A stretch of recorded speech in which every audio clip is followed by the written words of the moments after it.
ಸ್ನೇಹಿತರು ಎಲ್ರಿಗೂ ನಮಸ್ಕಾರ. ಮೊದಲನೇ ಬಾರಿಗೆ ನೋಡ್ತಾ ಇರೋರು ಕೂಡಲೇ ಸಬ್ಸ್ಕ್ರೈಬ್ ಮಾಡಿ, ಹಾಗೆಯೇ ನಿಮ್ಮೆಲ್ಲ ಸ್ನೇಹಿತರಿಗೂ ಶೇರ್ ಮಾಡಿ. ಭಾಳ ಪ್ರಮುಖವಾಗಿ ಇದುವರೆಗೂ ಯಾರೆಲ್ಲ ನಮ್ಮ ವಾಹಿನಿಗೆ ಮೆಂಬರ್ಶಿಪ್ ಮಾಡ್ಕೊಂಡಿಲ್ವೋ ದಯಮಾಡಿ ಮೆಂಬರ್ ಆಗಿ. ಮೆಂಬರ್ ಮಾಡ್ಕೊಳ್ತಕ್ಕಂಥ ಲಿಂಕ್ ಡಿಸ್ಕ್ರಿಪ್ಷನ್ ಬಾಕ್ಸಲ್ಲಿ ಈಗಾಗಲೇ ಕೊಟ್ಟಿದ್ದೀನಿ ನಾನು, ನೀವು ಕ್ಲಿಕ್ ಮಾಡಿ ಮೆಂಬರ್ ಆಗ್ಬೋದು. ಅಟ್ ದ ಸೇಮ್ ಟೈಮ್ ಅಲ್ಲಿ ವಾಟ್ಸಪ್ ಮತ್ತು ಟೆಲಿಗ್ರಾಮ್ ವಾಹಿನಿಗಳ ಎರಡೂ ಲಿಂಕ್ ಇದೆ, ಕ್ಲಿಕ್ ಮಾಡಿ ಜಾಯ್ನ್ ಆಗಿ. ಎವ್ರಿಡೇ ಎಜುಕೇಷನ್ಗೆ ಪೂರಕವಾದಂಥ ಎಲ್ಲ ಮಾಹಿತಿಗಳು ನಿಮಗೆ ಲಭ್ಯ ಆಗ್ತಾ ಹೋಗ್ತಾ ಇರುತ್ತೆ. ಈಗ ತುಂಬ ಜನರ ಒಂದು ಕ್ವಶನ್ ಏನಪ್ಪ ಅಂದರೆ ಪ್ರಿಪ್ರೇಷನ್, ಪೂರ್ವ ಸಿದ್ಧತೆ. ಈಗ ಏನು TET ಎಕ್ಸಾಮನ್ನು ಫ್ರೆಷರ್ಸ್ ಅಂತ ಯಾರು ಇರ್ತಾರೆ, ಅವರು ಮೊದಲನೇ ಪ್ರಯತ್ನದಲ್ಲೇ ಎಕ್ಸಾಮನ್ನು ಪಾಸ್ ಮಾಡ್ಕೊಳ್ಬೇಕು ಅಂತಕ್ಕಂಥವ್ರು ಬಯಸೋರು, ಅವ್ರಿಗೆ ಐಡಿಯಾಸ್ ಇರೋಲ್ಲ. ಯೂಶ್ವಲಿ ಏನೇ ಆದರೂ ಕೂಡ ಎಕ್ಸ್ಪೀರಿಯನ್ಸ್ ಆಗಿರೋರ ಒಂದು ಐಡಿಯಾಸ್ ಅವ್ರಿಗೆ ಬೇರೆ ಇರ್ತಿದೆ. ಇನ್ನು ಹೊಸ್ದಾಗಿ ಬರೀಬೇಕು ಅಂತಂದರೆ ಯಾವುದೇ ಥರದ ಐಡಿಯಾಗಳಿರಲ್ಲ ಅವ್ರಿಗೆ ಏನೇ ಕ್ವಶನ್ ಪೇಪರ್ ರೆಫರ್ ಮಾಡ್ಬೋದು. ಬಟ್ ಏನಂತಂದರೆ ಆಲ್ರೆಡಿ ಯಾರು ಎಕ್ಸಾಮ್ ಬರೆದಿರ್ತಾರೆ ಅವ್ರ ಎಕ್ಸ್ಪೀರಿಯೆನ್ಸ್ ಶೇರ್ ಮಾಡಿದಾಗ ಒಂದು ಐಡಿಯಾ ಬಿಲ್ಡ್ ಆಗುತ್ತೆ ಅವ್ರಿಗೆ. ಹಾಗಾಗಿ ಸುಮ್ಮನೆ ಏಕಾಏಕಿಯಾಗಿ ಅವರು ಹೀಗಿರ್ಬೋದು, ಸೊ ಈ ಥರ ಕ್ವಶನ್ಸ್ ಬರ್ಬೋದು ಅಂತ ಅದನ್ನು ಊಹೆ ಮಾಡ್ಕೊಳ್ಳೋಕ್ಕಾಗಲ್ಲ. ಅಂದರೆ ಯಾವುದೇ ಪರೀಕ್ಷೆ ಆಗಲಿ ಸುಮ್ಮನೆ ಇಡೀ ಸಿಲೆಬಸ್ಸನ್ನು ಅಥವಾ ಇಡೀ ಟೆಕ್ಸ್ಟ್ ಬುಕ್ಕನ್ನು ಏಕಾಏಕಿಯಾಗಿ ಎಲ್ಲವನ್ನು ಓದಿ ಮುಗಿಸ್ಬಿಡ್ಬೇಕು ಅಂತಕ್ಕಂಥ ಒಂದು ಯೋಜನೆಗೆ ಬರಬಾರ್ದು. ಅದು ಪ್ರಾಪರ್ ರೀಡಿಂಗ್ ಅಲ್ಲ, ಅದು ಅಥವಾ ಪ್ರಾಪರ್ ಪ್ರಿಪ್ರೇಷನ್ ಅಲ್ಲ ಅದು. So there is a way for reading, there is a way for preparation. So ಈ ಥರ ಇರ್ತದೆ, ಆ ಒಂದು ಮಾರ್ಗದಲ್ಲೇ ಓದಬೇಕಾಗಿರುತ್ತೆ. ಸೊ ನನಗೆ ಗೊತ್ತಿರತಕ್ಕಂಥ ಒಂದಷ್ಟು ನಿಮಗೆ ಸ್ಟ್ರಾಟಜೀಸ್ ಮತ್ತು ಟ್ರಿಕ್ಸನ್ನು ಹೇಳ್ತೀನಿ ನಾನು. ಸೊ ಯಾವ ಥರ ಪ್ಲ್ಯಾಂಡಾಗಿ ಓದಿದ್ರೆ ನಿಮಗೆ ಹೆಚ್ಚು ಸ್ಕೋರನ್ನು ಮಾಡಲಿಕ್ಕೆ ಸಾಧ್ಯ ಆಗುತ್ತೆ ಅಂತ. ಅಂದರೆ ಎರಡೂ ಪತ್ರಿಕೆಗೆ ನಾನು ಹೇಳ್ತಾ ಹೋಗ್ತೀನಿ. ನನಗೆ ಪೇಪರ್ 1 ಮತ್ತು paper 2. So paper 1 for 1 to 5 teachers, paper 2 for higher primary 6 to 8 teachers ಬರುತ್ತೆ ಅದು, ಆಯಿತಾ. ಸೊ ನಿಮಗೆಲ್ಲ ಗೊತ್ತೇ ಇದೆ, 1 ರಿಂದ 5 ಪಾಠ ಮಾಡಬೇಕು ಅಂತಂದರೆ ಪೇಪರ್ 1 ಆಗಿರಬೇಕಾಗುತ್ತೆ. ಇನ್ನು 6 to 8ಗೆ ಪಾಠ ಮಾಡಬೇಕು ಅಂದರೆ ಪೇಪರ್ 2ನ ನೀವು ಅಲ್ಲಿ ಎಲಿಜಿಬಲ್ ಆಗಬೇಕಾಗಿರುತ್ತೆ. ಇವೆಲ್ಲ ಬೇಸಿಕ್ಕಾಗಿ ಗೊತ್ತಿರತಕ್ಕಂಥ ಇನ್ಫಾರ್ಮೇಷನ್ಸು. ಇನ್ನು ಇದರಿಂದ ಆಚೆಗೆ ಎರಡೂ ಪತ್ರಿಕೆಯಲ್ಲೂ ಕೂಡ 150 ಮಾರ್ಕ್ಸ್ಗೆ ನಿಮಗೆ ಪೇಪರ್ ಅದು ನಿಮಗೆ ಬರುತ್ತೆ ಎಕ್ಸಾಮಲ್ಲಿ. ಅಂದರೆ ಪೇಪರ್ 1ನಲ್ಲಿ ಸ್ಮಾಲ್ ಚೇಂಜಸ್ ಏನು ಎಲ್ಲವೂ ಕೂಡ ಪ್ರತಿ ಪತ್ರಿಕೆಯೂ ಕೂಡ 30 ಅಂಕಗಳನ್ನು ಒಳಗೊಂಡಿರುತ್ತೆ. ಆದರೆ ಪೇಪರ್ 2ನಲ್ಲಿ ಒಂದು ಪತ್ರಿಕೆ 60 ಅಂಕಗಳಿಗೆ ಇರುತ್ತದೆ. ಇನ್ನು ಉಳಿದಂಥ ಎಲ್ಲ ಪತ್ರಿಕೆಗಳು 30 ಅಂಕಗಳಿಗೆ ಅದು ಕ್ಲಾಸಿಫಿಕೇಷನ್ ಆಗಿರುತ್ತೆ. ಹೀಗೆ ಹೇಗೆ ಓದ್ಬೋದು ಅಂತ. ಈಗ ನೀವು ಫ್ರೆಷರ್ಸ್ ಇರ್ತೀರ, ನಿಮಗೆ ಗೊತ್ತೇ ಇರಲ್ಲ ಯಾವ ಥರ ಬರುತ್ತೆ ಕ್ವಶನ್ ಪೇಪರ್ ಹಾಗೆ ಅಂತ. ಸೊ ಫಸ್ಟು ಯಾವಾಗಲೂ ಕ್ವಶನ್ಸ್ ಹೇಗೆ ಬರುತ್ತೆ ಅಂತ ತಿಳ್ಕೊಳ್ಬೇಕು ಅಂತಂದರೆ ಇಟ್ ಈಸ್ ವೆರಿ ಇಂಪಾರ್ಟೆಂಟು. ನೀವು ಪ್ರೀವಿಯಸ್ ಇಯರ್ ಕ್ವಶನ್ ಪೇಪರ್ಸನ್ನು ಪ್ರಿಪೇರ್ ಆಗಲೇಬೇಕಾಗುತ್ತೆ. ಅಂದರೆ ಇದುವರೆಗೂ ನಡೆದಿರ್ತಕ್ಕಂಥ ಎಲ್ಲ ಕ್ವಶನ್ ಪೇಪರ್ಸನ್ನು ಮೊದಲು ನಿಮ್ಮ ಕೆಲಸ ಏನು ಅವುಗಳನ್ನು ಒಂದು ಸಲ ನೋಡಬೇಕು. 1 or 2 ಟೈಮ್ಸ್ ಅಲ್ಲ, ಒಂದು 2-3 ಸಲ ಒಂದು ಪೇಪರ್ ಓದ್ಕೊಳ್ಳಿ, ನಿಮಗೆ ಗೊತ್ತಾಗ್ಬಿಡುತ್ತೆ. ಸೊ ಎಲ್ಲೆಲ್ಲಿ ಯಾವ್ಯಾವ ಪಾಠದಲ್ಲಿ ಹೇಗೆಲ್ಲ ಕ್ವಶನ್ಸ್ ಕೇಳಿದ್ದಾರೆ, ಅದರಲ್ಲಿ ನೇರವಾಗಿ ಬಂದಿರತಕ್ಕಂಥ ಪ್ರಶ್ನೆಗಳೆಷ್ಟು, ನೇರವಾಗಿ ಬರದೇ ಇರತಕ್ಕಂಥ ಪ್ರಶ್ನೆಗಳೆಷ್ಟು, ಅಥವಾ ಟ್ವಿಸ್ಟ್ ಮಾಡಿ ಕನ್ಫ್ಯೂಸ್ ಮಾಡಿರ್ತಕ್ಕಂಥ ಕ್ವಶನ್ ಎಷ್ಟು ಅಂತ. ನೀವೆಲ್ಲ ತುಂಬ ಚೆನ್ನಾಗಿ ಓದಿರ್ತೀರ, ನೀವು ಓದಿರೋ ಟಾಪಿಕ್ಗಳೊಡನೆ ಕ್ವಶನ್ಸ್ ಬಂದಿರುತ್ತೆ. ಆದರೆ ಕೆಲವು ಸಲ ಅಲ್ಲಿ ಓದಿರೋ ಟಾಪಿಕ್ಗೆ ಸಂಬಂಧಪಟ್ಟಂಥ ಪ್ರಶ್ನೆಗಳು ಬಂದಾಗ ನೀವು ಅದನ್ನು ಮಲ್ಟಿಪಲ್ ಚಾಯ್ಸಲ್ಲಿ ಸರಿಯಾದ ಆಯ್ಕೆ ಮಾಡಲಿಕ್ಕೆ ನೀವು ಫೇಲ್ಯೂರ್ ಆಗ್ತಿರಲ್ಲಿ. ಸಮಸ್ಯೆ ಏನು, ಅಂಥ ಟೈಮಲ್ಲಿ ಪ್ರಶ್ನೆ ಪತ್ರಿಕೆ ಮೊರೆ ಹೋಗಬೇಕಾಗುತ್ತೆ. ಫಾರ್ ಎಕ್ಸಾಂಪಲ್, ಈಗ ಯಾವುದೋ ಮೌರ್ಯ ಸಾಮ್ರಾಜ್ಯ ನಿಮ್ಮ ಟೆಕ್ಸ್ಟ್ ಬುಕ್ಸಲ್ಲಿ, ಅದು ಐ ಥಿಂಕ್ ಈಗ ಸ್ಟೇಟ್ ಬುಕ್ಸಲ್ಲಿ ಅಂತ ಏನಿರುತ್ತೆ, ಒಂದು 5-6 ಪೇಜ್ ಇರುತ್ತೆ ಅಂತ ಅಂದ್ಕೊಳ್ಳಿ, ಎಲ್ಲವನ್ನ ಓದ್ಬಿಡ್ತೀರ. ಬಟ್ ಅಂದರೆ ಓದಬೇಕಾದ್ರೆ ಯಾವುದೇ ಒಂದು ಟಾಪಿಕನ್ನು ನಾವು ಓದಬೇಕಾದ್ರೆ, ಈಗ ಫಾರ್ ಎಕ್ಸಾಂಪಲ್ ಮೌರ್ಯ ಸಾಮ್ರಾಜ್ಯಕ್ಕೆ ಸಂಬಂಧಪಟ್ಟ ಹಾಗೆ ನೀವು ಒಂದು 2 ಪ್ಯಾರಾಗ್ರಾಫ್ ಓದ್ಕೊತೀರಾ ಅಂತಂದರೆ ಆ 2 ಪ್ಯಾರಾಗ್ರಾಫಲ್ಲಿ ಹಲವಾರು ಕ್ವಶನ್ಸನ್ನ ನೀವು ಮನಸ್ಸಲ್ಲಿ ಹಾಕ್ಕೊಳ್ಬೇಕು, ನೀವೇ ಹಾಕ್ಕೊಳ್ಬೇಕು. ಸೊ ಈ 2 ಪ್ಯಾರಾಗ್ರಾಫಲ್ಲಿ ಹಿಂಗೆ ಕ್ವಶನ್ ಕೇಳ್ಬೋದು ಅವರು, ಈ ಥರ ಕ್ವಶನ್ಸ್ ಕೇಳಿದ್ರೆ ನಾವು ಹೆಂಗೆ ಆನ್ಸರ್ ಮಾಡ್ಲಿಕ್ಕೆ ಸಾಧ್ಯ, ಸೊ ಹೇಗೆಲ್ಲ ಟ್ವಿಸ್ಟ್ ಮಾಡಿ ಕೇಳಲಿಕ್ಕೆ ಸಾಧ್ಯ, ಹೀಗೆಲ್ಲ ಸೆಲ್ಫ್ ಕ್ವಶನಿಂಗ್ ಮಾಡ್ಕೊಳ್ಬೇಕು ನಾವು. ಸೊ ಆ ಒಂದು ಸೆಲ್ಫ್ ಕ್ವಶನಿಂಗ್ ಟೆಕ್ನಿಕ್ಸ್ ನಮಗೆ ಗೊತ್ತಿದ್ರೆ ಪೇಪರ್ ಸೆಟ್ ಮಾಡ್ತಕ್ಕಂಥ ಅಲ್ಲಿ ಯಾರು ಇರ್ತಾರೆ, ಸೊ ಅವರ ಆ ವೇ ಆಫ್ ಥಾಟ್ಸು, ಥಿಂಕಿಂಗ್ ನಮಗೆ ಈಸಿಯಾಗಿ ಗೊತ್ತಾಗ್ಬಿಡುತ್ತೆ. ಸೊ ಹಿಂಗೆ ಕೇಳಿದ್ರೆ ಕ್ವಶನ್ ನಾವು ಹಿಂಗೆ ಆನ್ಸರ್ ಮಾಡೋದಲ್ಲ ಅಂತ. ಅಂದರೆ ಆ ಪ್ರಶ್ನೆಯನ್ನು ಕೇಳ್ತಕ್ಕಂಥ ಎಲ್ಲ ವೇಗಳ ಬಗ್ಗೆ ನೀವು ಯೋಚನೆ ಮಾಡಿ ಓದಿದ್ರೆ ಖಂಡಿತವಾಗ್ಲೂ ನಿಮಗೆ ಭಾಳ ಈಸಿಯಾಗಿ ಅವೆಲ್ಲವೂ ಕೂಡ ಅಂಡರ್ಸ್ಟುಡ್ ಆಗಿಬಿಡುತ್ತೆ. ಮೊದಲು ಅದನ್ನು ಫೋಕಸ್ ಮಾಡಬೇಕು. ಹಳೆಯ ಪ್ರಶ್ನೆ ಪತ್ರಿಕೆಗಳ ಮೊರೆಯನ್ನು ಯಾವಾಗಲೂ ಯಾರೇ ಫ್ರೆಷರ್ಸು ಕಲೆಕ್ಟ್ ಮಾಡಿ ಓದುವಂಥ ಪ್ರಯತ್ನ ಮಾಡಿ, ಎಲ್ಲವನ್ನು ಬಿಡಿಸಬೇಕು. ನಿಮಗೆಲ್ಲ ಗೊತ್ತಿರೋ ಹಾಗೆ ಸಾಕಷ್ಟು ಪುಸ್ತಕಗಳು ಇವತ್ತು ವಿವರಣಾ ಮಾದರಿಯ ಪ್ರಶ್ನೆ ಪತ್ರಿಕೆಯ ಬಿಡಿಸಿರ್ತಕ್ಕಂಥ ಬುಕ್ಸ್ ಮಾರ್ಕೆಟಲ್ಲಿ ತುಂಬ ಸಿಗುತ್ತೆ. ಅದರಲ್ಲಿ ಯಾವುದು ಬೆಸ್ಟ್ ಬುಕ್ಸ್ ಅಂತ ಅನಿಸಿದೆ ನಿಮಗೆ, ತೊಗೊಂಡೋದನ್ನು ಓದಿ, ಅದನ್ನು ಯಾವುದು ಕ್ಲಾರಿಟಿ ಚೆನ್ನಾಗಿದೆ, ಎಕ್ಸ್ಪ್ಲನೇಷನ್ಸ್ ಚೆನ್ನಾಗಿದೆ ಅವುಗಳನ್ನು ಓದಿ. ಅಥವಾ ಅದು ಇಟ್ಸ್ ವೆರಿ ಇಂಪಾರ್ಟೆಂಟ್, ಮೊದಲನೇದು. ಇನ್ನೊಂದು ಬಂದು next syllabus. The syllabus is very important. So ಪ್ರತಿ ಟರ್ಮಲ್ಲೂ ಕೂಡ TET ಎಕ್ಸಾಮ್ಗೆ ನೋಟಿಫಿಕೇಷನ್ ಆದಾಗ ಏನು ಮಾಡಬೇಕು, ಒಂದು ಸಿಲೆಬಸ್ ಅಂತೂ ಇಲಾಖೆಯಿಂದ ಪಠ್ಯಕ್ರಮ ಬಂದಿರುತ್ತೆ. ಪೇಪರ್ 1 ಮತ್ತು ಪೇಪರ್ 2ಗೆ ಆಲ್ಮೋಸ್ಟ್ ಕನ್ನಡ, ಇಂಗ್ಲೀಷು, ಸೈಕಾಲಜಿಗೆ ಈ ಪಠ್ಯಕ್ರಮ ಆಲ್ಮೋಸ್ಟ್ ಏನು ಬದಲಾವಣೆ ಇರಲ್ಲ. ಒಂದು 50-60% ಸೇಮ್ ಇರುತ್ತೆ. ಅಂದರೆ ಸ್ವಲ್ಪ ಸ್ಕಿಲ್ಲಲ್ಲಿ ಚೇಂಜ್ ಇರುತ್ತೆ ಅಷ್ಟೇ. ಈಗ LPS ಮಾಡೋರಿಗೆ ಸ್ಕಿಲ್ ಬೇರೆ ಇರ್ತಿದೆ, ಪೆಡಾಗಜಿ ಅಂತ ಬಂದಾಗ ಇನ್ನು ಹೈಯರ್ ಲೆವೆಲ್ಗೆ ಪಾಠ ಮಾಡೋರಿಗೆ ಒಂದು ಸ್ಕಿಲ್ ಸ್ವಲ್ಪ ಅಲ್ಲಿ ವಿಸ್ತಾರ ಆಗ್ತಾ ಹೋಗುತ್ತೆ. ಸೊ ಅವುಗಳನ್ನು, ಆ ಸೂಕ್ಷ್ಮತೆಯನ್ನು ಅರ್ಥ ಮಾಡಿಕೊಂಡು ನೀವು ಪ್ರಿಪ್ರೇಷನ್ ಮಾಡಬೇಕು. ಯೂಶಲಿ ಕನ್ನಡ, ಇಂಗ್ಲೀಷು, ಸೈಕಾಲಜಿಗೆ ಆಲ್ಮೋಸ್ಟ್ ಏನು ಎಲ್ಲ ಕ್ವಶನ್ ಪೇಪರ್ಸಲ್ಲೂ ಆ ಪೆಡಾಗಜಿಗೆ ಸಂಬಂಧಪಟ್ಟಂಥ ಪ್ರಶ್ನೆಗಳಿದೆಯಲ್ಲ ಅವುಗಳನ್ನೇ ನೀಟಾಗಿ ಬಿಡಿಸ್ಕೊಬಿಟ್ರೆ ನೀವು 80% ಆ ಎಲ್ಲ ಸ್ಕಿಲ್ಸ್ ಬಗ್ಗೆ ಅವ್ರ ಪ್ರಶ್ನೆಯನ್ನು ಕೇಳಿದ್ರೆ ನೀವು ಆನ್ಸರ್ ಮಾಡ್ತಕ್ಕಂಥ ಒಂದು ಎಬಿಲಿಟಿ ಸೊ ನೀವು ಬೆಳೆಸ್ಕೊಬಿಡ್ತಾರೆ ನೀವು. ಯಾಕೆಂದರೆ ಅಷ್ಟು ಪ್ರಿಪ್ರೇಷನ್ ಹಂಗೆ ಮಾಡಿರ್ಬೇಕಲ್ಲಿ. ಮಾಡಿದಾಗ ಏನಾಗುತ್ತೆ, ಆ ಕಾನ್ಸೆಪ್ಟ್ಗೆ ಸಂಬಂಧಪಟ್ಟ ಹಾಗೆ ಬೋಧನಾ ಶಾಸ್ತ್ರಕ್ಕೆ ಸಂಬಂಧಪಟ್ಟ ಯಾವುದೇ ಪ್ರಶ್ನೆಯನ್ನು ಕೇಳಿದಾಗಲೂ ಕೂಡ ಭಾಳ ಈಸಿಯಾಗಿ ನೀವು ಆನ್ಸರ್ಸನ್ನು ಅಲ್ಲಿ ಪಿಕ್ ಮಾಡ್ಬೋದು. ಆಮೇಲೆ ಸಿಲಬಸ್ ಇಸ್ ವೆರಿ ಇಂಪಾರ್ಟೆಂಟ್. ಪ್ರಶ್ನೆ ಪತ್ರಿಕೆ ಯಾಕೆ ನೋಡಬೇಕು ಅಂತಂದ್ರೆ ನಾನು ನಿಮ್ಗೆ ಐಡಿಯಾ ಜನ್ರೇಟ್ ಆಗಲಿಕ್ಕೆ. ಆ್ಯಂಡ್ ಇನ್ನೊಂದು, ಇಡೀ ಎಲ್ಲ ವರ್ಷಗಳ ಪ್ರಶ್ನೆ ಪತ್ರಿಕೆಯನ್ನು ಬಿಡಿಸಿದಾಗ ಏನಾಗುತ್ತೆ, ಸುಮಾರು 70ರಿಂದ 80% ಇಲಾಖೆ ಪಠ್ಯಕ್ರಮ ಅದರಲ್ಲಿ ಎಲ್ಲ ಕವರಪ್ ಆಗಿಬಿಡುತ್ತೆ. ಸೊ ಅವಾಗೇನು ಮಾಡಬೇಕು, ಇನ್ನು ಉಳಿದಂಥ ಒಂದು 15ರಿಂದ 20% ಸಿಲೆಬಸ್ಸಿಗೆ ಮಾತ್ರ ನೀವು ಈ ಸೋರ್ಸ್ ಸಿಕ್ಕಿಲ್ಲ ಅಂತಂದಾಗ ಅದನ್ನು ಹೇಗಾದರೂ ಮಾಡಿ ಕಲೆಕ್ಟ್ ಮಾಡಿ ನೀವು ಅದು ಓದಬೇಕಾಗತ್ತೆ. ನೀವು ನೋಡಿಬೇಕಾದ್ರೆ ನೀವು ಇಡೀ ಪಠ್ಯಕ್ರಮ ಓದ್ಕೊಳ್ಳಿ, ನೀವು ತೆಗೆದು ನೋಡಿ, ನೀವೆಲ್ಲ ಪ್ರಿವಿಯಸ್ ಇಯರ್ ಕ್ವಶನ್ ಪೇಪರ್ಸನ್ನು ನೀಟಾಗಿ ಪ್ರಿಪೇರ್ ಆಗಿಬಿಟ್ಟು ಆಮೇಲೆ ಪಠ್ಯಕ್ರಮ ನೋಡಿಬೇಕಾದ್ರೆ ಆಲ್ಮೋಸ್ಟ್ ಎಲ್ಲವೂ ನಿಮಗೆ ನೀವು ಓದಿರ್ತಕ್ಕಂಥ ಎಲ್ಲ ವಿಷಯಗಳು ಆ ಪಠ್ಯಕ್ರಮದಲ್ಲಿ ಅವ್ರು ಕೊಟ್ಟಿರ್ತಾರೆ, ಆಯಿತಾ. ಹಾಗಾಗಿ ಸೊ ಪಠ್ಯಕ್ರಮವನ್ನು ಬಿಟ್ಟು ಔಟ್ ಆಫ್ ಟಾಪಿಕ್ ಬರಲಿಕ್ಕಾಗಲ್ಲ ಅದು. ಹಾಗಾಗಿ ಅವುಗಳನ್ನು ನೀವು ಫೋಕಸ್ ಮಾಡಬೇಕು. ಯಾವ ಥರ ಓದಿದರೆ ಆ ಸಿಲೆಬಸ್ನ ನಾವು ಕ್ರಮಬದ್ಧವಾಗಿ ನಾವೆಲ್ಲವನ್ನು ಮುಗಿಸ್ಲಿಕ್ಕೆ ಸಾಧ್ಯ ಆಗುತ್ತೆ ಅಂತ ಅಂದ್ಬಿಟ್ಟು. ಅಫ್ಕೋರ್ಸ್ ಪೂರ್ಣ ಪ್ರಮಾಣದಲ್ಲಿ ಇಲಾಖೆಯಿಂದ ಬಿಟ್ಟಂಥ ಪಠ್ಯಕ್ರಮದ ಎಲ್ಲ ವಿಷಯಗಳನ್ನು ಓದಲಿಕ್ಕೆ ಕಷ್ಟ ಆಗ್ಬೋದು. ಅದಕ್ಕೆ ತುಂಬ ಜನ ಭಾಳ ಸ್ಟ್ರಾಟಜಿ ಯೂಸ್ ಮಾಡಿ ಕ್ವಶನ್ ಪೇಪರ್ನ ಪ್ರಿಪೇರ್ ಮಾಡಬೇಕು. ಅಲ್ಲಿ ಎಲ್ಲ ಕಂಟೆಂಟ್ಗೆ ಸಂಬಂಧಪಟ್ಟಂಥ ಪ್ರಶ್ನೆಗಳು ನಿಮಗೆ ಖಂಡಿತವಾಗ್ಲೂ ಕೇಳಿರ್ತಾರೆ. ಅದು ಪೆಡಾಗಜಿ ಆಗಿರ್ಬೋದು, ಸ್ಟ್ರೈಟ್ ಕ್ವಶನ್ಸ್ ಆಗಿರ್ಬೋದು, ಅಥವಾ ಇಂಡೈರೆಕ್ಟ್ ಕ್ವಶನ್ಸ್ ಆಗಿರ್ಬೋದು ಅಲ್ವಾ. ಹಾಗಾಗಿ ಎಲ್ಲವೂ ಅಲ್ಲಿ ಇದ್ದಿರುತ್ತೆ. ಸೊ ಕನ್ನಡ ಅಂತ ಬಂದಾಗ ಗ್ರಾಮರ್ ಕ್ವಶನ್ಸ್ ಆಗಿರ್ಬೋದು, ಪ್ಯಾಸೇಜಲ್ಲಿ ಸಾಕಷ್ಟು ಗ್ರಾಮ್ಯಾಟಿಕಲ್ ಕ್ವಶನ್ಸ್ ಅವ್ರು ಕೇಳಿರ್ತಾರೆ, ಅದಾಗಿರ್ಬೋದು. ಇನ್ನು ಇಂಗ್ಲೀಷ್ ಅಂತ ಬಂದಾಗಲೂ ಕೂಡ ಇಂಗ್ಲೀಷ್ ಗ್ರಾಮರ್ಗೆ ಸಂಬಂಧಪಟ್ಟ ಪ್ರಶ್ನೆಗಳು ಅವಾಗ ಕೇಳಿರ್ತಾರೆ ಅಲ್ವಾ. ಆಲ್ಮೋಸ್ಟು ನೀವು ಸುಮಾರು ಒಂದು 7ರಿಂದ 8 ಪೇಪರ್ ಬಿಡಿಸ್ಬಿಟ್ರೆ ನಿಮಗೆ ಅಲ್ಲಿರ್ತಕ್ಕಂಥ ಪ್ಯಾಸೇಜ್ ನೀವು ಕಂಪ್ಲೀಟಾಗಿ ಪ್ರಿಪೇರ್ ಆಗ್ಬಿಡ್ತೀರ ನೀವು, ನಿಮಗೆಲ್ಲ ಗೊತ್ತಾಗ್ಬಿಡುತ್ತೆ. ಸೊ ಹೆಂಗೆ ಇಲ್ಲಿ ಪ್ಯಾಸೇಜ್ ಕೇಳಿದ್ರೆ ಆ ಪ್ಯಾಸೇಜ್ಗೆ ಸಂಬಂಧಪಟ್ಟಂಥ ಪ್ರಶ್ನೆಯನ್ನು ಹೇಗೆ ಕೇಳಲಾಗಿದೆ, ನಾವು ಹೇಗೆ ಕೇಳಿದಾಗ ಆನ್ಸರ್ ಮಾಡಬೇಕು, ಇವೆಲ್ಲ ಸೊ ನಿಮಗೆ ಗೊತ್ತಿಲ್ಲದೆ ಒಂದೊಂದು ಐಡಿಯಾ ಜನ್ರೇಟ್ ಆಗಿಬಿಡುತ್ತೆ ಮೈಂಡಲ್ಲಿ, ಅದನ್ನು ಪ್ರಿಪ್ರೇಷನ್ ಮಾಡ್ತಾ. ಹಾಗಾಗಿ ಆ ವೇನಲ್ಲಿ ನಾವು ಫಸ್ಟು ಮಾಡ್ತಕ್ಕಂಥ ಒಂದು ಕೆಲಸಕ್ಕೆ ಕೈ ಹಾಕಬೇಕಾಗತ್ತೆ. ಅದು it's very important. So syllabus ಇಟ್ಕೋಬೇಕು. ಸೊ ಆಲ್ಮೋಸ್ಟು ಪ್ರತಿಯೊಂದು ನೀವು ಓದಿರ್ತಕ್ಕಂಥ ಎಲ್ಲ ಕಂಟೆಂಟು, ಈಗ ಐ ಥಿಂಕ್ ಪೇಪರ್ 1 ಸಿಲೆಬಸ್ ನೀವು ಡೌನ್ಲೋಡ್ ಮಾಡಿ ಇಟ್ಕೊಡ್ತೀರ ಅಂತ ಅಂದ್ಕೊಳ್ಳಿ. ನೀವು ಪೇಪರ್ 1ಗೆ ಸಂಬಂಧಪಟ್ಟಂಥ ಒಂದು 5-6 ಪ್ರಶ್ನೆ ಪತ್ರಿಕೆಯನ್ನು ಬಿಡಿಸ್ಬಿಟ್ಟು ಏನು ಮಾಡಬೇಕು, ಸಿಲೆಬಸ್ ನೋಡಬೇಕು. ಅವಾಗ ಏನಾಗುತ್ತೆ, ಒಂದೊಂದೇ ಸಿಲೆಬಸ್ ಟಾಪಿಕನ್ನು ಪ್ರಶ್ನೆ ಪತ್ರಿಕೆಯಲ್ಲಿ ಆ ಟಾಪಿಕ್ ಸಂಬಂಧಪಟ್ಟಾಗ ಏನು ಪ್ರಶ್ನೆ ಇತ್ತು ನಾನು ಓದಿದ್ದೀನಲ್ವಾ ಅಂತ ನಿಮಗೆ ಗೊತ್ತಾಗ್ಬಿಡುತ್ತೆ. ಕ್ವಶನ್ ನೋಡಿದ ತಕ್ಷಣ ಇದಕ್ಕೆ ಸಂಬಂಧಪಟ್ಟಾಗೆ ಏನು ಪಠ್ಯಕ್ರಮ ಇದೆ, ಅದಕ್ಕೆ ಸಂಬಂಧಪಟ್ಟಾಗಿ ಪ್ರಶ್ನೆ ಪತ್ರಿಕೆ ಎಲ್ಲಿತ್ತು ಅದನ್ನು ಓದ್ಕೊಂಡು ನಾನು ಅದರ ಇಡೀ ಎಕ್ಸ್ಪ್ಲನೇಷನ್ಸನ್ನು ತಿಳ್ಕೊಂಡಿದ್ದೀನಿ, ಅದಕ್ಕೆ ಟಿಕ್ ಹಾಕ್ಕೊಳ್ಳಿ. ಸೊ ಆ ಥರ ಒಂದೊಂದಕ್ಕೂ ಟಿಕ್ ಆಗ್ತಾ ಹೋಗಬೇಕು. ಆವಾಗ ನೀವು ಯಾವುದು ಟಿಕ್ ಹಾಕಿಲ್ವೋ, ಪ್ರಶ್ನೆ ಪತ್ರಿಕೆಯಲ್ಲೂ ಇಲ್ಲದೇ ಇರತಕ್ಕಂಥ ಒಂದು ಕಾನ್ಸೆಪ್ಟ್ ಪಠ್ಯಕ್ರಮದಲ್ಲಿ ಇದ್ದಾಗ ಏನು ಮಾಡಬೇಕು, ಅವಾಗ ಏನು ಮಾಡಬೇಕು, ಬೇರೆ ಸೋರ್ಸನ್ನ ಕಲೆಕ್ಟ್ ಮಾಡಿಕೊಂಡು ಓದೋ ಪ್ರಯತ್ನ ಮಾಡಿ. ಸಾಕಷ್ಟು ಎಲ್ಲವೂ ಸಿಗುತ್ತೆ ನಿಮಗೆ ಇವತ್ತಂತೂ. ಸೊ ಐ ಥಿಂಕ್ ಸೋರ್ಸ್ ಸಿಗಲ್ಲ ಅಂತ ಹೇಳಲಿಕ್ಕಾಗಲ್ಲ. ಇವತ್ತು ಆರ್ಟಿಫಿಷಿಯಲ್ ಇಂಟೆಲಿಜೆನ್ಸ್ ಜಮಾನ ಇದು. ನಿಮ್ಗೇನು ಬೇಕು ಎಲ್ಲವೂ ಸಿಗುತ್ತೆ, ಕಲೆಕ್ಟ್ ಮಾಡಿ ಆರಾಮಾಗಿ ಓದ್ಬೋದು. ಕೆಲವೊಂದು ಕಾಲಘಟ್ಟದಲ್ಲಿ ಬುಕ್ಸೇ ಸಿಗ್ತಿರಲ್ಲ ರೆಫರ್ ಮಾಡಲಿಕ್ಕೆ, ಇವತ್ತಂತೂ ಎಲ್ಲವೂ ಸಿಗುತ್ತೆ. ಇವತ್ತು ನಿಮ್ಮ ಕೈಲಿರುತ್ತೆ ಎಲ್ಲವೂ, ಆಯಿತಾ. ಫ್ರ್ಯಾಕ್ಷನ್ ಆಫ್ ಸೆಕೆಂಡಲ್ಲಿ we are going to get anything through internet. ಇದೆ, ಅದನ್ನು ಯೂಸ್ ಮಾಡಿಕೊಂಡು ನೀವು ಏನು ಬೇಕಾದ್ರೂ ಇನ್ಫಾರ್ಮೇಷನ್ ಪಡ್ಕೊಳ್ಳಿಕ್ಕೆ ಸಾಧ್ಯ ಇದೆ. ಅದು ಭಾಳ ಪ್ರಮುಖವಾಗಿ ಕ್ವಶನ್ ಪೇಪರ್ಸು ಮತ್ತು ನಿಮಗೆ ನಾನು ಹೇಳಿದ್ನಲ್ಲ ಪಠ್ಯಕ್ರಮ.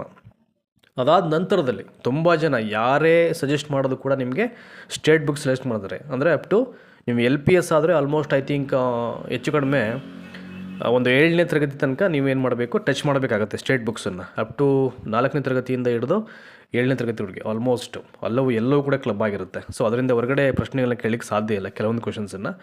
ಇನ್ನು ಹೈಯರ್ ಪ್ರೈಮರಿಗೆ ಬಂದರೆ ಅಪ್ ಟು 5ನೇ ತರಗತಿಯಿಂದ ಹಿಡಿದು 10th ತನಕನೂ ಟಚ್ ಮಾಡಬೇಕು ಅಂತ ಹೇಳ್ತಾರೆ. ಕೆಲವೊಂದು ಸಲ ಏನಾಗುತ್ತೆ, ಪ್ರಶ್ನೆ ಪತ್ರಿಕೆ ಟಫ್ ಇದ್ದಾಗ ಈವನ್ PU ಲೆವೆಲ್ಗೂ ಕೆಲವೊಂದು ಕ್ವಶನ್ಸನ್ನು ಅವ್ರು ಕೇಳಿರ್ತಕ್ಕಂಥ ಉದಾಹರಣೆಗಳು ಸಾಕಷ್ಟಿದೆ, ಆಯಿತಾ. ಹಾಗಾಗಿ ಆಮೇಲೆ ಇಲ್ಲಿ ತುಂಬ ಜನ NCERT ಬುಕ್ ರೆಫರ್ ಮಾಡ್ತಾರೆ, ಇವೆಲ್ಲ ಸಾಕಷ್ಟು ಬೇರೆ ಬುಕ್ ರೆಫರ್ ಮಾಡ್ತಾರೆ. ಬಟ್ ಆದರೆ ನಾನು ಹೇಳೋದು, ಇಡೀ ಎಲ್ಲ ಕ್ವಶನ್ ಪೇಪರ್ಸಲ್ಲಿ ನಿಮಗೆ ಎಲ್ಲ ಟೆಕ್ಸ್ಟ್ ಬುಕ್ಕಲ್ಲಿ ಅವರು ಏನು ರೆಫರ್ ಮಾಡಿ ಪ್ರಶ್ನೆ ಪತ್ರಿಕೆ ತಯಾರು ಮಾಡೋರು ಕ್ವಶನ್ ಪ್ರಿಪೇರ್ ಮಾಡಿರ್ತಾರೋ ಅವೆಲ್ಲವೂ ಅಲ್ಲೇ ಅಡಗಿರುತ್ತೆ. ಅರ್ಥ ಮಾಡ್ಕೊಳ್ಳಿ ನಾನು ಹೇಳ್ದನ್ನು, ನನ್ನ ಸೂಕ್ಷ್ಮತೆಯನ್ನು ಅರ್ಥ ಮಾಡ್ಕೊಳ್ಳಿ ನಾನು ಹೇಳ್ದನ್ನು. ಇಲ್ಲಿ ಎಲ್ಲವೂ ಅಲ್ಲೇ ಇದ್ದಾಗ ನೀವು ಯೋಚನೆ ಮಾಡಬೇಕು, ನಮಗೆ ಬೇರೆ ಬುಕ್ಸ್ ಅವಶ್ಯಕತೆ ಇದೆಯಾ, ಎಲ್ಲವೂ ಇಲ್ಲೇ ಇದೆಯಲ್ಲ. ಸೊ ಅವಾಗ ಏನು ಮಾಡಬೇಕು, ಅದರಿಂದ ಆಚೆಗೆ ಕೆಲವೊಂದು ಟಫೆಸ್ಟ್ ಕ್ವಶನ್ಸ್ಗೆ ಸಂಬಂಧಪಟ್ಟಂಥ ವಿವರಣೆಗಳಂತ ನಿಮ್ಗೆ ಏನು ಕೊಟ್ಟಿರ್ತಾರೆ ಅವುಗಳ ಕಡೆ ಜಾಸ್ತಿ ಫೋಕಸ್ ಮಾಡಬೇಕು. ಫಾರ್ ಎಕ್ಸಾಂಪಲ್ ಸೋಷಿಯಲ್ನಲ್ಲಿ ಈ ಹೇಳಿಕೆ ಆಧಾರಿತ ಪ್ರಶ್ನೆಗಳು ಅಂತ ಕೊಡ್ತಾರೆ, ಭಯಂಕರ ಕನ್ಫ್ಯೂಸ್ ಆಗಿಬಿಡುತ್ತೆ. ಅದು ನೀವು ಎಷ್ಟೇ ಏನೇ ಓದ್ಕೊಂಡ್ರು ಅದು ಫುಲ್ ಕನ್ಫ್ಯೂಸ್ ಆಗಿಬಿಡುತ್ತೆ. ಯಾವುದೋ ಒಂದು ಸ್ಟೇಟ್ಮೆಂಟ್ ಕೊಟ್ಬಿಟ್ಟು ಇದಕ್ಕೆ ಸಂಬಂಧಪಟ್ಟಿದೆ, ಇದು ಹೇಳಿಕೆ 1 ಸರಿ ಅಥವಾ ಹೇಳಿಕೆ 2 ಸರಿ, ಹೇಳಿಕೆ 3 ಸರಿ ಅಂತ ಕೊಟ್ಬಿಡ್ತಾರೆ. ಆವಾಗ ಭಾಳ ತುಂಬ ಸೂಕ್ಷ್ಮವಾಗಿ ಡೀಪಾಗಿ ಯಾರು ಓದಿರ್ತಾರೆ ಅವರಷ್ಟೇ ಅದನ್ನು ಕರೆಕ್ಟಾಗಿ ಪಿಕ್ ಮಾಡಲಿಕ್ಕೆ ಸಾಧ್ಯ. ಕೆಲವೊಂದು ಸಲ ಏನಾಗುತ್ತೆ, ಹಳೆಯ ಪ್ರಶ್ನೆ ಪತ್ರದಲ್ಲಿ ಇರತಕ್ಕಂಥ ಕ್ವಶನ್ಸನ್ನು ಕೊಡ್ತಕ್ಕಂಥ ಸಾಧ್ಯತೆ ಇದ್ದಿರುತ್ತೆ. ಆವಾಗ ನಿಮಗೆ ಪ್ಲಸ್ ಪಾಯಿಂಟು. ನಾನು ಏನಕ್ಕೆ ಕ್ವಶನ್ ಪೇಪರ್ ಮೊರೆ ಹೋಗಿ ಅಂತ ಹೇಳ್ತಾ ಇದ್ದೀನಿ ಅಂತಂದರೆ, ಸೊ ಅದಕ್ಕೋಸ್ಕರನೇ ಭಾಳ ಪ್ರಮುಖವಾಗಿ ಕೆಲವೊಂದು ಕ್ವಶನ್ ರಿಪಿಟೇಷನ್ ಆದಾಗ ಅದು ನಿಮಗೆ ಮಾರ್ಕ್ಸ್ ಬಂದಂಗೆ ಅರ್ಥ ಅದು ಅಲ್ವಾ. ಒಂದು 7 ವರ್ಷದ ಕ್ವಶನ್ ಪೇಪರ್ ಪ್ರಿಪೇರ್ ಮಾಡಿಬಿಟ್ಟು ನೀವು ಹೊಸ್ದಾಗಿ ಬರೆಯೋಕೆ ಹೋದಾಗ ಮತ್ತು 8ನೇ ಕ್ವಶನ್ ಪೇಪರ್ಲಿ ಅಥವಾ 9ನೇ ಪ್ರಶ್ನೆ ಪತ್ರಿಕೆ ಅವ್ರು ಕೊಟ್ಟಾಗ ಈ ಹಳೆಯ ಪ್ರಶ್ನೆ ಪತ್ರಿಕೆ ಎಲ್ಲ ಸುಮಾರು 5ರಿಂದ 6 ಕ್ವಶನ್ಸ್ ಬಂದುಬಿಟ್ರೆ ನಿಮಗೆ ಪ್ಲಸ್ ಪಾಯಿಂಟ್ ಅಲ್ಲ ಅದು. ಯಾಕೆಂದರೆ ನಿಮಗೆಲ್ಲ ಗೊತ್ತೇ ಇದೆ, 1 ಮಾರ್ಕ್ಸಿಂದ ಫೇಲ್ಯೂರ್ ಆಗ್ತಾರೆ, ತುಂಬ ಸಫರ್ ಪಡ್ತಾರೆ. ಇನ್ನು 1 ಮಾರ್ಕ್ಸಲ್ಲಿ ಪಾಸ್ ಆಗ್ತಕ್ಕಂಥ ಅಭ್ಯರ್ಥಿಗಳು ಕೇವಲ 1 ಮಾರ್ಕ್ಸಿಂದ ಫೇಲ್ ಆಗಿ ನನಗೆ ಕಮೆಂಟ್ಸ್ ಮಾಡಿದ್ರು ಕೂಡ ತುಂಬ ಜನ ಪ್ರೀವಿಯಸ್ ಟೈಮಲ್ಲೆಲ್ಲ ಮಾಡಿದ್ದಾರೆ. ನನಗೆ 1 ಮಾರ್ಕ್ಸ್ ಗ್ರೇಸ್ ಸಿಗುತ್ತೆ ಸರ್, ಹಾಗೆ ಹೀಗೆ, ಏನು ನಮಗೆ ಒಂದು ಕೊಟ್ಬಿಟ್ರೆ ಇಲಾಖೆಯವರು ಅವಕಾಶ ಸಿಕ್ಬಿಡುತ್ತೆ, ಹೀಗೆಲ್ಲ ಸಾಕಷ್ಟು ಸಫರ್ ಆಗಿದ್ದಾರೆ. ಯಾವಾಗಲೂ ನಾನು ತುಂಬ ಜನರಿಗೆ ಹೇಳೋದೇ ಒಂದೇ, ನೀವು ಎಲಿಜಿಬಲ್ ಒಂದು ಎಲಿಜಿಬಲ್ ಮಾರ್ಕ್ಸ್ ಅಂತ ಏನಿರುತ್ತೆ ಅದ್ರ ಬಗ್ಗೆ ಫೋಕಸ್ ಮಾಡಬಾರ್ದು. ಫಾರ್ ಎಕ್ಸಾಂಪಲ್ ಒಂದು 83 ಬಂದರೆ SC/ST ಕ್ಯಾಟಗರಿ 1 ಅವರು ಪಾಸು ಅಂತ ಏನು ನೋಟಿಫಿಕೇಷನ್ ಬಂದಿರುತ್ತೆ, ಅಥವಾ OBC ಅವರಿಗೆ 90 ಬಂದರೆ ಪಾಸ್ ಅಂತ ಅವ್ರು ಏನು ಹೇಳಿರ್ತಾರೆ, ದಯಮಾಡಿ ಅದಕ್ಕೆ ಅಡಿಕ್ಟ್ ಆಗಬೇಡಿ, ಅದಕ್ಕೆ ಡಿಪೆಂಡ್ ಆಗಬಾರ್ದು. ಯಾವಾಗಲೂ ನಿಮ್ಮ ಅಂಕಗಳು 150 ಪೇಪರ್ ಅಥವಾ 150 ಪ್ರಶ್ನೆಗಳನ್ನು ಒಳಗೊಂಡಂಥ ಒಂದು ಪತ್ರಿಕೆ ಏನು ಕೊಟ್ಟಿರ್ತಾರೆ ನಿಮಗೆ, 150ಕ್ಕೆ ಔಟ್ ಆಫ್ 150ಗೆ ನಾನು 150 ಸ್ಕೋರ್ ಮಾಡೇ ಮಾಡ್ತೀನಿ ಅಂತಕ್ಕಂಥ ಒಂದು ಕಮಿಟ್ಮೆಂಟ್ ಇಟ್ಕೊಂಡು ಓದಬೇಕು, ರೆಸ್ಪಾನ್ಸಿಬಿಲಿಟಿಯಾಗಿ ಇಟ್ಕೊಂಡು. ಹಾಗಿದ್ದರೆ ಮಾತ್ರ ಅಂಥ ಟೈಮಲ್ಲಿ even 100 and above, 110 and above, 120+ score ಮಾಡಲಿಕ್ಕೆ ಸಾಧ್ಯ ಆಗುತ್ತೆ. ತುಂಬ ಜನ ಅವರ ಆಲೋಚನೆಗಳು ಭಾಳ ಚಿಕ್ಕದಾಗಿರ್ತದೆ, ದಯಮಾಡಿ ಹಂಗೆ ಮಾಡ್ಲಿಕ್ಕೆ ಹೋಗ್ಬೇಡಿ. ಒಂದು 85-90 ಮಾಡಿಬಿಟ್ರೆ ಸಾಕಲ್ವ ಅಂತ ಯೋಚನೆ ಮಾಡ್ತಾರೆ ಕೆಲವರು. SC/ST ಕ್ಯಾಟಗರಿ 1 ಅವರು ಅಥವಾ OBC ಅವರು ನಮಗೇನು ಒಂದು 90, 91, 92 ಬಂದುಬಿಟ್ರೆ ಸಾಕಲ್ಲ ಅಂತ ಯೋಚನೆ ಮಾಡ್ತಾರೆ. ಆ ಥರದ ಸಂಕುಚಿತ ಯೋಚನೆಗಳಿಂದ ಸ್ವಲ್ಪ ದಯಮಾಡಿ ನೀವು ದೂರ ಇರಬೇಕಾಗುತ್ತೆ. ಯಾವಾಗಲೂ ನಮ್ಮ ಥಾಟ್ಸ್ ಆ್ಯಂಡ್ ಥಿಂಕಿಂಗು 150ಕ್ಕೆ 150 ಬರಲೇಬೇಕು ಅಂತಕ್ಕಂಥ ಒಂದು ಕಮಿಟ್ಮೆಂಟ್, ಆ ಬದ್ಧತೆ ಇಟ್ಕೊಂಡು ಓದಿದ್ರೆ ಮಾತ್ರ ನೀವು ಅಂದ್ಕೊಂಡಂಥ ಒಳ್ಳೆಯ ಸ್ಕೋರ್ನ ಮಾಡಲಿಕ್ಕೆ ಸಾಧ್ಯ ಆಗುತ್ತೆ. ನಮಗೆ ಯಾಕೆ ಎಲಿಜಿಬಲ್ ಮಾರ್ಕ್ಸ್ ಕೊಟ್ಟರೆ ಸಾಕು ಅನ್ನೋ ಮಾನದಂಡ ಇಟ್ಕೊಂಡು ಓದಿದ್ರೆ ನೀವು ಖಂಡಿತವಾಗ್ಲೂ ಅವಾಗ ಪಾಸೇ ಆಗಲ್ಲ. ತುಂಬ ಜನ ನೀವು 90 ಬರಬೇಕು ಅಂತ ಓದ್ಕೊಂಡ್ರೆ ನೀವು ಹೆಂಗೆ ಬಿಲೀವ್ ಮಾಡಲಿಕ್ಕೆ ಸಾಧ್ಯ 90 ಬಂದ್ಬಿಡುತ್ತೆ ಅಂತ? ಒಂದು ಪ್ರಿಪ್ರೇಷನ್ ಚೆನ್ನಾಗಿ ಮಾಡಿರಬೇಕು, ಇನ್ನೊಂದು ತುಂಬ ಚೆನ್ನಾಗಿ ಕ್ವಶನ್ ಪೇಪರ್ ಬಿಡಿಸಿದ್ರೆ ಮಾತ್ರ ಜಾಸ್ತಿ ಸ್ಕೋರ್ ಮಾಡಲಿಕ್ಕೆ ಸಾಧ್ಯ ಆಗೋದು ಅಲ್ವಾ.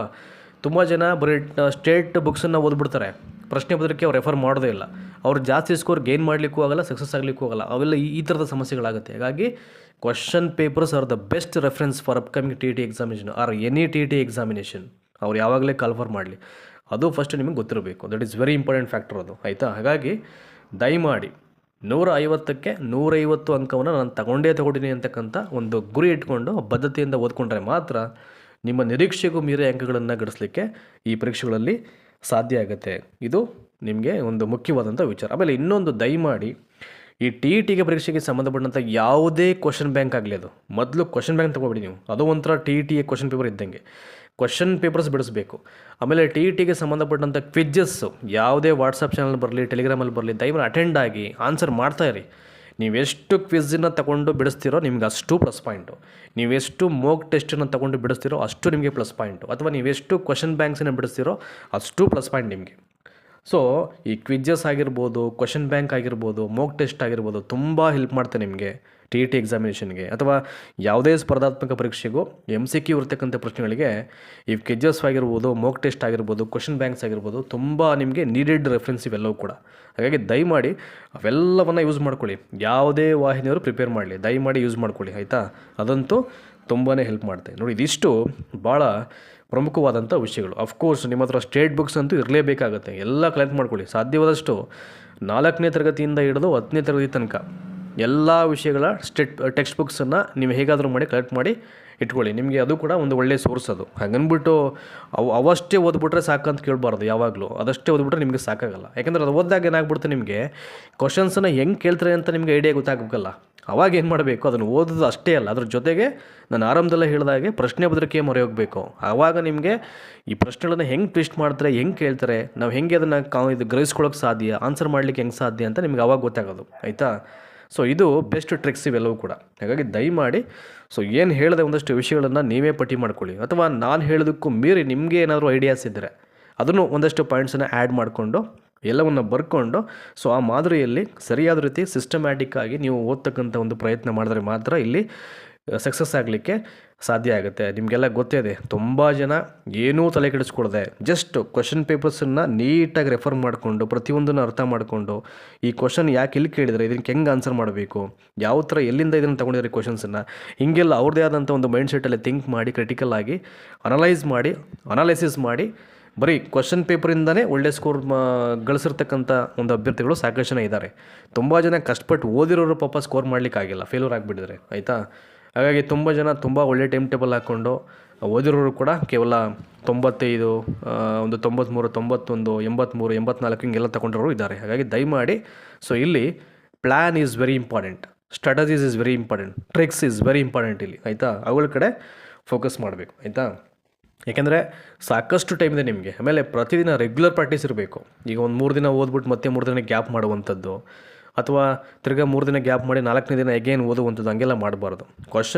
ಬೇಕಾದರೆ ನೀವು ಕ್ವಶನ್ ಪೇಪರ್ಸನ್ನು ಎವ್ರಿಡೇ ನೀವು ಪ್ರಾಕ್ಟೀಸ್ ಮಾಡಲೇಬೇಕು. ನೀವು ಏನು ಸ್ಟೇಟ್ ಬುಕ್ಸಲ್ಲಿ ಓದ್ತಕ್ಕಂಥ ವಿವರಗಳನ್ನು ನಿಮಗೆ ಏನಾದರೂ ಬೋರ್ ಆಯಿತು ಅಂತಂದರೆ ಬೇಕಾದ್ರೆ ಒಂದಿನ ಗ್ಯಾಪ್ ಮಾಡ್ಕೊಳ್ಳಿ. ಯೂಶ್ವಲಿ ಎಲ್ಲ ಮಾಡಬಾರ್ದು, ತೀರಾ ಗ್ಯಾಪ್ ಮಾಡ್ಕೊಳ್ಳಿ. ಬೇಕಾದ್ರೆ ಮತ್ತೆ ನೀವು ಫ್ರೆಶ್ ಅಪ್ ಆದಾಗ ಅಥವಾ ನಿಮ್ಗೆ ಯಾವುದು ಸೂಟೇಬಲ್ ಟೈಮ್ ಟೇಬಲ್ ಅಂತ ಇರುತ್ತೆ ಹಾಕೊಂಡು ಓದಿಬೇಕಾರೆ. ಯಾಕಂದರೆ ಇನ್ನೂ ನೋಟಿಫಿಕೇಷನ್ ಆಗಿಲ್ಲ, ಟೈಮ್ ಇದೆ, ಇವಾಗಲಿಂದನೇ ಸ್ಟಾರ್ಟ್ ಮಾಡಿ. ಆದರೆ question ಪೇಪರ್ಸನ್ನು every day 1 or 2 hours ನಿಮ್ಮ ಯಾವುದು ಬೆಸ್ಟ್ ಒಂದು ಟೈಮ್ ಟೇಬಲ್ ಅಂತ ನೀವು ಹಾಕೋತಿರೋ. ತುಂಬ ಜನ ಬೆಳಿಗ್ಗೆ ಓದ್ತಾರೆ, ತುಂಬ ಜನ ಸಂಜೆ ಓದ್ತಾರೆ, ಅಥವಾ ತುಂಬ ಜನ ಅವ್ರಿಗೆ ಯಾವ್ಯಾವುದು ಕಂಫರ್ಟಬಲ್ ಅಂತ ಇರೋದ ಟೈಮು ಅದನ್ನು ಹಾಕ್ಕೊಂಡು ಅವರು ಮೈಂಡಲ್ಲಿ ಅವರು ಓದ್ತಕ್ಕಂಥ ಪ್ರಯತ್ನ ಮಾಡ್ತಾರೆ. ಸೊ ಈ ಕ್ವಶನ್ ಪೇಪರ್ ಪ್ರಾಕ್ಟೀಸ್ ಮತ್ತು ಪ್ರಿಪ್ರೇಷನ್ಸು ರೆಗ್ಯುಲರ್ ಆಗಿ ಎವ್ರಿ ಡೇ ಮಾಡಿದ್ರೆ ಮಾತ್ರ ನಿಮ್ಗೇನಾಗುತ್ತೆ, ಇನ್ಫಾರ್ಮೇಷನ್ಸು ಬೇಗ ಫರ್ಗೆಟ್ ಆಗೋಲ್ಲ. ಈಗ ಏನಾಗುತ್ತೆ ಅಂತಂದರೆ, ಈಗ ಒಂದು 2021 ಅನ್ಕೊಳ್ಳಿ, ಅಥವಾ ಲಾಸ್ಟ್ ಇಯರ್ ಕ್ವಶನ್ ಪೇಪರ್ನ ಏನು ಮಾಡಬೇಕು ತಗೊಂಡು ನೀವು ಒಂದು 2 ದಿನ ಎಲ್ಲವನ್ನ ರೆಫರ್ ಮಾಡಿ. ಸೊ 3ನೇ ದಿನ ರಿವಿಷನ್ ಮಾಡಬೇಕಾದ್ರೆ ಒಂದು ಆ ಪ್ರಶ್ನೆ ನೋಡಿದಾಗ ಏನಾಗುತ್ತೆ, ಅದರ ಇಡೀ ಪ್ರಶ್ನೆಯ ಥೀಮ್ ನಿಮ್ಮ ಮೈಂಡಲ್ಲಿ ಬರಬೇಕು.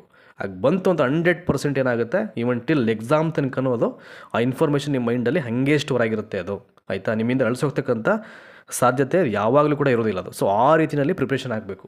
ಯಾವುದೇ ಈಗ ನೋಡಿ, ಈಗ ಒಂದು 2025 ಒಂದು ನೀವು ಸೋಷಿಯಲ್ ಒಂದು ಪೇಪರ್ 2 ಪ್ರಶ್ನೆ ಪತ್ರಿಕೆ ತಗೊಂಡು ಓದ್ತೀವಿ ಅಂತಂದರೆ, ಒಂದು 55ನೇ ಪ್ರಶ್ನೆ ಅಂತ ಅಂದ್ಕೊಳ್ಳಿ. ಆ ಕ್ವಶನ್ ನೋಡಿದ ತಕ್ಷಣ ಇಮಿಡಿಯೇಟು ಮಲ್ಟಿಪಲ್ ಚಾಯ್ಸ್ ಆನ್ಸರ್ ನೀವು ನೋಡೋಂಗೆ ಇಲ್ಲ, ಇಮಿಡಿಯೇಟ್ ನಿಮಗೆ ಆ ಆನ್ಸರ್ಸು ಮೈಂಡಲ್ಲಿ ಬಂದ್ಬಿಡ್ಬೇಕದು. ಅದಷ್ಟೇ ಅಲ್ಲ, ಆ 4 ಆಯ್ಕೆಗಳ ವಿವರಣೆ ಇದೆಯಲ್ಲ ಅದಷ್ಟು ನಿಮ್ಮ ಮೈಂಡಲ್ಲಿ ತುಂಬಿಡ್ಬೇಕದು.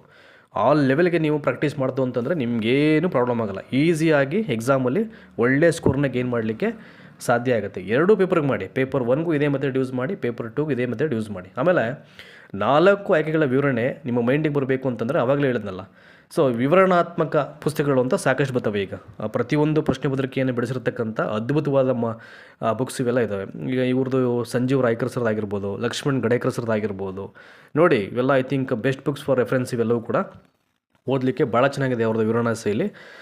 ನೋಡಿ ನಿಮಗೆ ಯಾವುದು ಅದ್ಭುತವಾಗಿ ಬರೆದಿರ್ತಾರೆ ವಿವರಣೆಯನ್ನು, ಅವೆಲ್ಲ ನಿಮಗೆ ಗೊತ್ತಾಗುತ್ತೆ. ನಿಮಗೆ ಅವರೆಲ್ಲ PDF ಕಳಿಸ್ತಾರೆ, ಕೆಲವೊಂದು ಪೇಜಸ್ ಕೂಡ ಅವರು ಅಟ್ಯಾಚ್ ಮಾಡಿ ಕಳಿಸ್ತಾರೆ. ಈಗ ನಾನು ಕೂಡ ನನ್ನ ವಾಹಿನಿಯಲ್ಲಿ ನನ್ನ ಶಾರ್ಟ್ಸಲ್ಲಾಗಿರ್ಬೋದು ಅಥವಾ ಯೂಟ್ಯೂಬ್ ಪೋಸ್ಟಲ್ಲಾಗಿರ್ಬೋದು, ನನ್ನ ಪ್ರತಿಯೊಂದು ವೀಡಿಯೋಗಳಲ್ಲಿ ನಿಮಗೆ TET ಬುಕ್ಸ್ ಆಗಿರ್ಬೋದು, GET ಬುಕ್ಸ್ ಆಗಿರ್ಬೋದು, ಪ್ರಾಡಕ್ಟ್ಸಲ್ಲಿ ಬ್ಲಿಂಕ್ ಆಗ್ತಾ ಇರುತ್ತೆ. ಸಾಕಷ್ಟು ಜನ ಅದನ್ನು ಈಗ ಬೈ ಮಾಡ್ತಾಯಿದ್ದಾರೆ. ಸೊ ನೋಡಿ ನಿಮ್ಗೆ ಯಾವುದು ಸೂಕ್ತ ಅಂತ ಅನಿಸುತ್ತೆ ಒಂದು ಸಲ ನೋಡ್ಕೊಂಡು ಬೇಕಾದ್ರೆ ನೀವು ಆ ಥರದನ್ನು ಕೊಂಡ್ಕೊಂಡು ಎವ್ರಿಡೇ ಪ್ರಾಕ್ಟೀಸ್ ಮಾಡಿ. ಖಂಡಿತವಾಗ್ಲೂ ನಿಮ್ಮ ನಿರೀಕ್ಷೆಗೂ ಮೀರಿ ಒಳ್ಳೆ ಸ್ಕೋರನ್ನು ಮಾಡಲಿಕ್ಕೆ ಸಾಧ್ಯ ಆಗುತ್ತೆ ಆಯಿತಾ. ಹಾಗಾಗಿ ಇವೆಲ್ಲವನ್ನು ಒಂಚೂರು ನಾನು ಹೇಳಬೇಕಿತ್ತು. ಹಾಗಾಗಿ ನಾನು ಇಷ್ಟು ವಿಷಯಗಳನ್ನು ಇಷ್ಟೊತ್ತು ಒಂದು ಹೇಳೋ ಪ್ರಯತ್ನ ಮಾಡಿದೆ. ಈ ಕಂಟೆಂಟ್ ಇಷ್ಟ ಆಗಿದರೆ ದಯಮಾಡಿ ಎಲ್ಲರಿಗೂ ಶೇರ್ ಮಾಡಿ. ಎಲ್ರಿಗೂ ಒಳ್ಳೆಯದಾಗಲಿ. Thank you so much.